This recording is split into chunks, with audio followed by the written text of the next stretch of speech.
Sweety, doggy খাবার খাইছে? এই তুমি খাবার খাইছো? হুম। হ্যাঁ আম্মু, ঘরের কুত্তা খাবার খাইছে। কি? সুইটি, আমি ঘরের বড়, রেসপেক্ট দিয়ে কথা বল।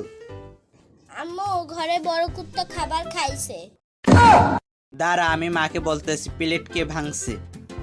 আমিও বলতেছি ওই দিন আব্বুর পকেট থেকে টাকা কোথায় গেল। ঠিক আছে, এবারের মতো ছেড়ে দিলাম। তাইলে এখন আমার পা টিপে দাও। তো শরম করে না বড় বাইরে এইসব বলতে?